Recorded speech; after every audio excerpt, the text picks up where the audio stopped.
Well, good morning to everybody gathered here, and good morning to members of the public who are watching. This is the 7th meeting of the Debenture Committee, and I will call it to order because the clerk has confirmed that we have quorum. The meeting is being held, as we all know, using the WebEx technology with members and staff connecting by video conference or calling in. And so if there's any problems with technical issues, I'd ask for your patience. Members of the public can observe the meeting on YouTube. Notwithstanding that we're having the meeting remotely, we want to acknowledge as a Debenture Committee the land we're meeting on is the traditional territory of many nations, including the Mississaugas of the Credit, the Anishinaabe, the Chippewa, the Haudenosaunee, and the Wendat peoples, and is now home to many diverse First Nations, Inuit, and Métis peoples. We also acknowledge that Toronto is covered by Treaty 13 with the Mississaugas of the New Credit. Before proceeding with the business of the day, may I ask the members of the committee whether there are any declarations of interest under the Municipal Conflict of Interest Act, and if you have an interest, please unmute your mic and indicate that interest. Okay, I don't see anybody indicating an interest, so we'll move forward. Thank you.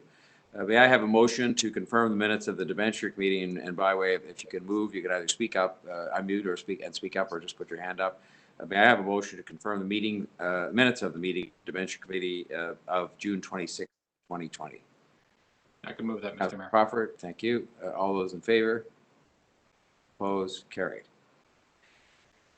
We have two items on the agenda. The first is item DB 7.1, authority to issue a debenture, and we do have a report from the Chief Financial Officer and Treasurer with recommendations. I will first to proceed to see if there are any questions of staff on item DB 7.1 in the report. Just, Mr. Mayor, just one question really. In context to the COVID pandemic that we've been dealing with and the timing of this debenture, if you can just comment on why it came to us at this point, and any challenges or any positive aspects of doing the debenture at this point with regard to the pandemic. So through you, Mr. Mayor, Councillor Crawford, as you know, we're authorized to do $1 billion in financing for the whole year. And due to COVID, we were a bit delayed in going into the market with our first issuance. This third issuance brings us up to $600 million. So we actually still have $400 million for the remainder of the year. The staff closely monitor the markets, and we had a very successful issuance. We had actually close to 2 times the subscription amount. So we, as much as the markets are vulnerable at the moment, we actually had a very strong placement.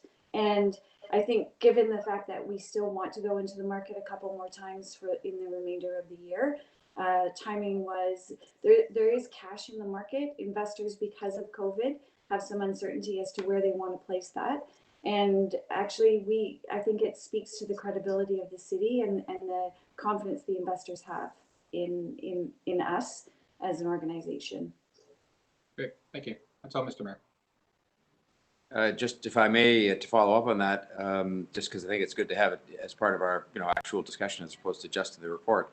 Am I right that really speaking a little further to Councillor Crawford's question, that you also timed it partly in response to what you saw other people potentially coming forward to do and take advantage of the opportunity for us to go in with that confidence in Toronto and get our deal done before others might show up to be trying to tap into the same market?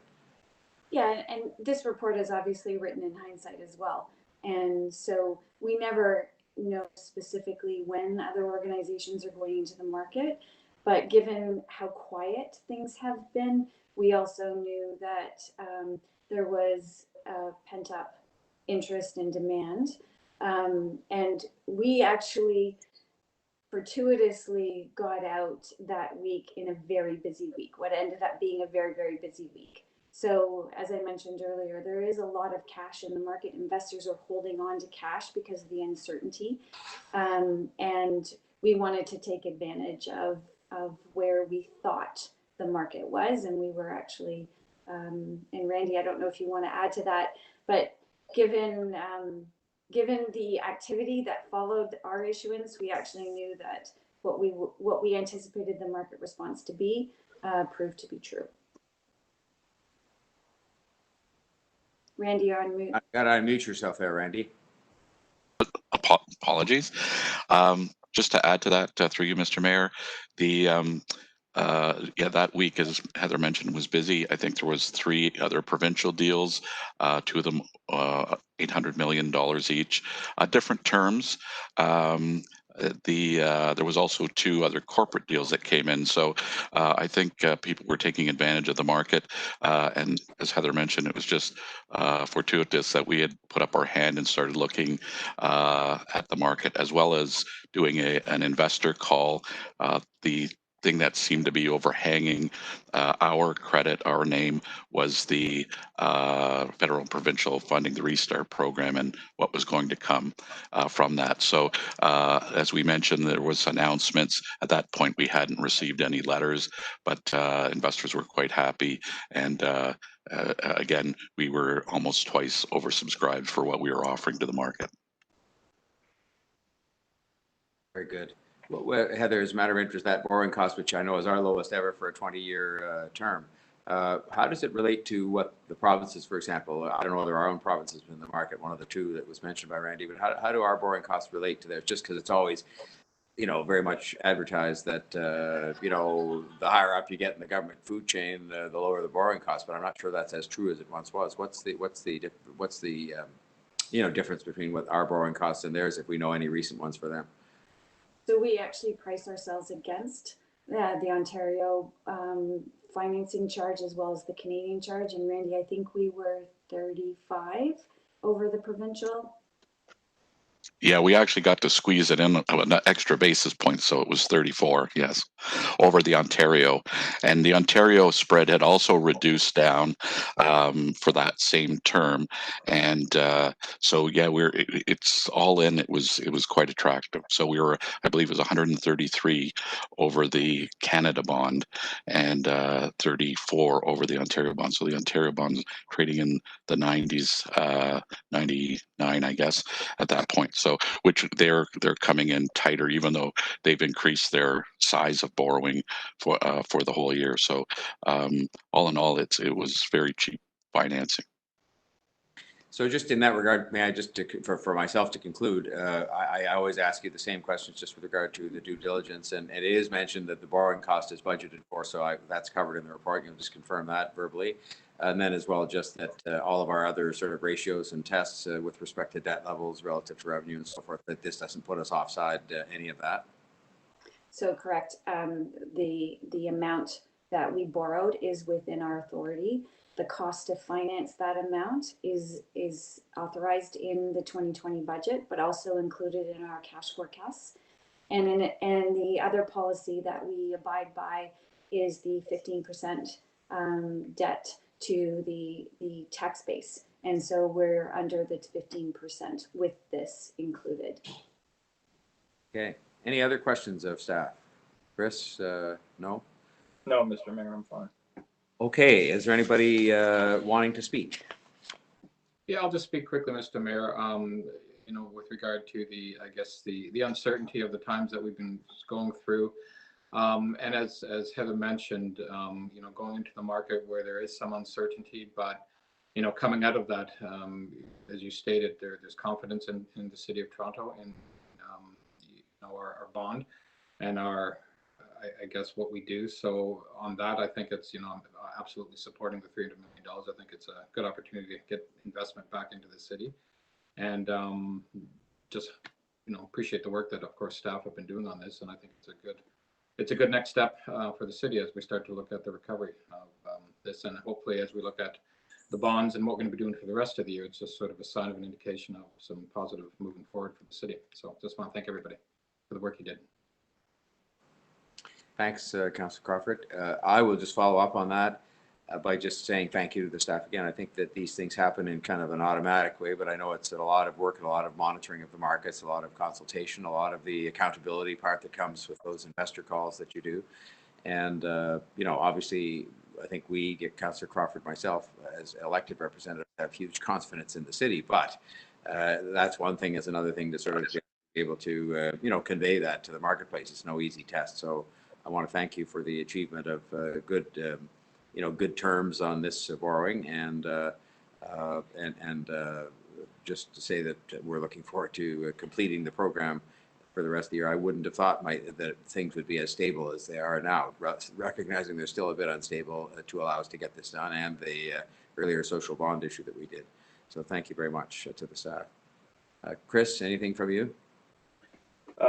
No, actually, you just mentioned it, Mr. Mayor. I think it's important for people to appreciate the offerings that we've made in the past, and then you just mentioned the social bond, which is a very unique bond. I think we're the first Canadian municipality, and I think Heather, it probably goes further than that. I don't think many municipalities around the world have approached offers like that. So I think it's a feather in our cap. Thank you, Chris. Heather, you're a member of the committee. Anything from you beyond your very excellent answers to those questions?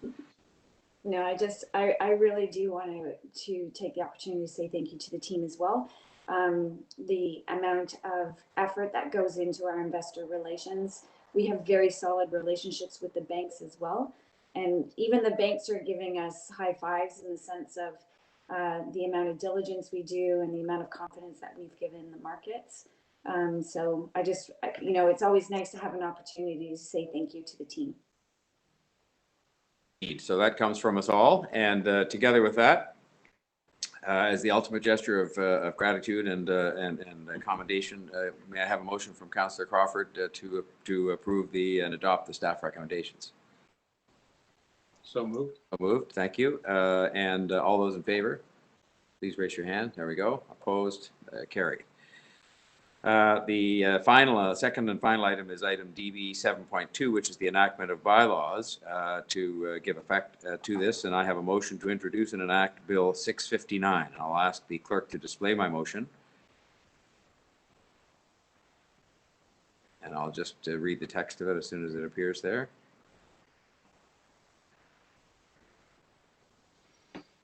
There we are. And it reads as follows: that the Debenture Committee pass and declare as a bylaw Bill 659 prepared for the August 21st, 2020 meeting of the Debenture Committee. I'll call the question on that if we can go back to the meeting screen. And I will ask all those in favor. Opposed? Not carried unanimously. I also have a motion to introduce and enact the confirming bill, and I'll ask the clerk to display that motion. And while she's doing that, I'll read it. It reads as follows: that the Debenture Committee pass and declare as a bylaw a confirmatory bill to confirm the legislative proceedings of the Debenture Committee acting under delegated authority at meeting 7 on August 21st, 2020. And back to the meeting screen if we can. And I'll call the question. All those in favor of the confirmatory bill? Opposed? None. The motion is carried unanimously. If there's no other business, I will thank all the members and particularly the staff for not just today's meeting, but for all the wonderful work, and our staff that helped us put this meeting on. That concludes our business for today, and I'll declare the meeting adjourned. Thank you all very much. Have a great weekend. All right. Have a great weekend. Thank you, everyone.